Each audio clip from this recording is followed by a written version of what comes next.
Thank you. So our next speaker is Prof. Julia Martin from the Faculty of Arts. And Prof. Julia will share her screen. You may go ahead and do so.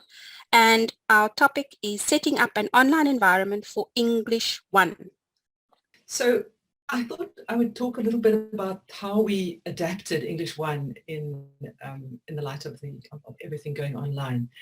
It's a very large course, about 800 to 1,000 students. It's taught by maybe 5 lecturers in one semester, and most of our tutors are postgrad people who may not have yet that much experience. So we've chosen to use Canva to create a very predictable sort of formulaic framework into which people can put quite a variety of different material. We want it to be very clear to students and to tutors what the shape of it all is, but we also want colleagues to have quite a bit of freedom in terms of how they use the material. So here I thought I would just walk us through some aspects of the site from the first semester, English 111. If you look on the left side here, an overview, then we use the lessons pages. Every week there's the same shape, and I'll show you how that works. We use it as announcements a lot, and course resources is also very important. We can put anything there because obviously as an English course, it's quite a text-based way of relating to students. We need quite a lot of material that they can read, so we'll put things there.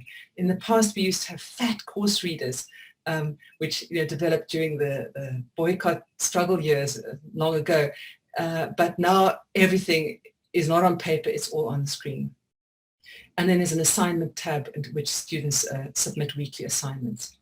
So let's just look at a particular week. Here's week 2. Every week it's the same shape. There's a lecture, 2 lectures, a tutorial, and an assignment.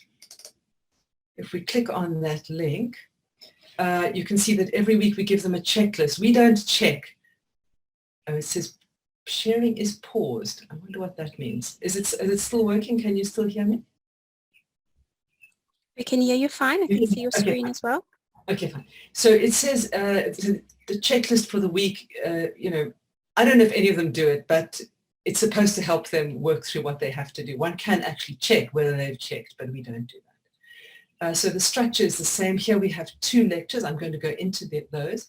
Then there are readings, whatever material we'd like to add for them, including some secondary reading, a 6-point guide for analyzing poetry, on close reading and analysis. These are the sort of documents we might want them to have available to them throughout the semester.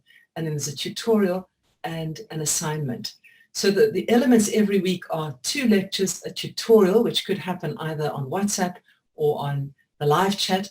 I confess to quite liking the live chat, although it's very clunky, but it means that you have a wonderful archive of a student's conversation. I've even had situations where students go back and quote one another in their essays, as so-and-so said about the text. So the live chat has its problems, but it has its advantages as well.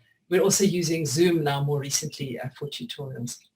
Okay, so this structure is basically the same for every week, but once you enter a particular lecture, you'll see it all becomes quite particular. And what I've said to staff is, let's think of our lecture space as your play. That's your play space. You can do whatever you like with it. And I'm going to give you a taste of how diverse the different offerings are. Color is good, we say. Color is like sweets, and it's like a treat when you're working online. So color and visual images are very engaging for students. So here's our dear colleague Courtney Davids. She begins with just a short introduction where you can see that she's a real person, she's talking to you, and she's really trying to ignite a student's passion. Or she says, I want you to fall in love with the novel. And the novel in this case is Ramesh Gunesekera's Reef from Sri Lanka. It's a book that's not situated here, but which enables students to make some very interesting connections with our own experience here. Apologies, Julia. Your screen is not moving. So I think you did pause when you engage. So what do I need so to do? maybe just try to stop sharing and share again. Oh, so stop share. Okay. Go back. All right. So I will go back, share screen again. Okay. So if There I we move go. around, There we we can, go. okay, great. All right. Yes. So here we see Courtney, as I said, and what she's done is to, she's given lectures, basically lecture notes, but she's making them very delightful in a use of a lot of color, a lot of a sort of playful approach. And in a sense, she's demonstrating to students like a master potter might show somebody how to make a pot. She's showing them how to do analysis and close reading by doing it herself. So here she's talking about the novel, she's situating it in its political, social, ecological context, all of that sort of thing.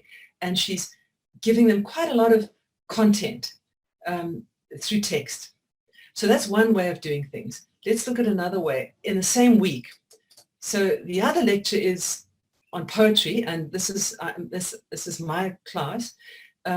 We each have 6 lectures on 6 weeks on our particular subject. So I'm doing 6 lectures on poetry, 1 a week. Here they are reading the poem Die Kind by Ingrid Jonker, but we're reading it in English translation, The Child Who Was Shot Dead by Soldiers at Nyanga. So in advance of the lecture, they can watch a video of Jonker, an audio of her reading it.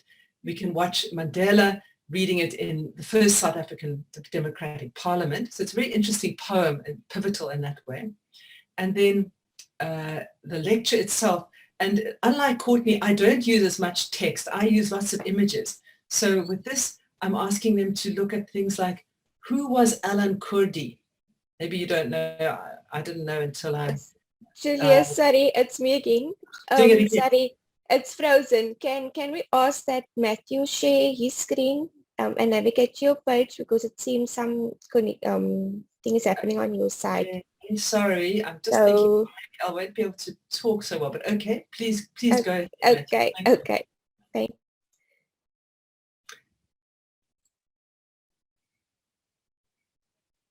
So I'll just talk while while we wait for that. Yes, Julia, I just need to, I can't share yet because it's still showing. Must I stop sharing? Sorry. Yes. you can just stop sharing. Sorry, Okay. Julia. Yeah. Thanks, Matthew. Okay. Thank you, Matthew. All right. Can you go to the poetry lecture then, please, rather than the reef lecture? Okay. So, and if we just scroll down, we don't need to go into the detail of it, but my approach is very different. So I would be linking this particular poem about a child shot during the anti-pass demonstrations in the early 60s, South Africa, linking that with a picture of a child washed up on a beach in Turkey, one of the Syrian refugees, and how the photograph of that was so pivotal for changing people's attitudes towards the refugees. You can just keep the screen still, it's fine. Thank you, Matthew. I think I'll just talk. We'll go somewhere else in a moment. So I use different images. I will delve into the poem itself, but we look at a lot of pictures while we're talking. Perhaps you can just take us right down to the bottom of the page, Matthew, just one more image. Okay, Julia, you have 2 minutes left. Okay, so there's a link to a book of photographs that is based on the same, on the title from the poem, The Cordoned Heart. Okay, if we can go out of here, please, Matthew. I just want to show you 1 or 2 other things. Can we go to, say, week 10?